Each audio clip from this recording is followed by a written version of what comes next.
বিদ্রোহীদের তোপের মুখে অবশেষে সিরিয়া ছেড়ে পালালেন প্রেসিডেন্ট বাশার আল আসাদ।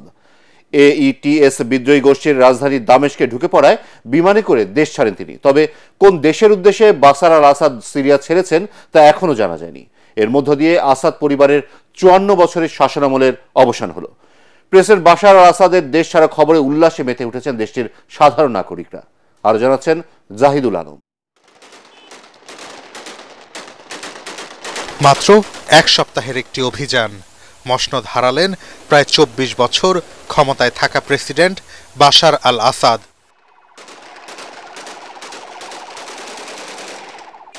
শেষ হলো দেশটিতে আসাদ পরিবারের 54 বছরের শাসনামল।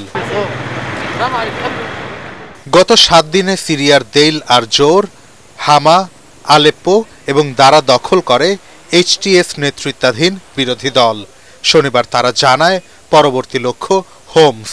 তবে 24 ঘন্টারও কম সময়ে হোমস পেরিয়ে রাজধানী দামেস্কের দখল নিল সরকার বিরোধীরা।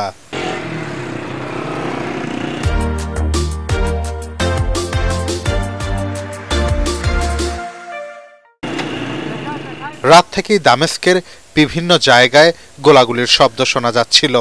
তখন অবশ্য প্রেসিডেন্টের দফতর জানায় রাজধানীতেই রয়েছেন বাশার, আর এই সুযোগেই দেশ ছাড়েন তিনি।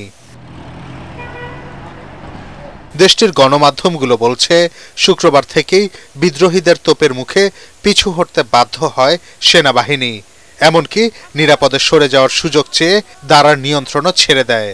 ফলে বলাই যায় দেশটির সামরিক বাহিনীও চায়নি প্রেসিডেন্টের পক্ষে আর লড়তে। বিভিন্ন ভিডিওতে দেখা যায় আল কাইম সীমান্ত দিয়ে আসাদ বাহিনীর হাজার হাজার সেনা ইরাকে পালিয়ে যাচ্ছে। মূলত প্রেসিডেন্ট বাশারের মিত্র রাশিয়া, ইরান এবং হিজবুল্লাহ ইউক্রেন ও ইসরায়েল ইস্যুতে ব্যস্ত থাকার সুযোগ নিয়েছে সরকার বিরোধীরা। বাশার আল আসাদ যুগের অবসানে সিরিয়ার বেশিরভাগ মানুষই উচ্ছ্বাসিত। তবে এরপর কি, কে নিবে দেশটির শাসনভার, তা ভেবেই শঙ্কিত বিশ্লেষকরা। জাহিদুল আলম, এটিএন বাংলা।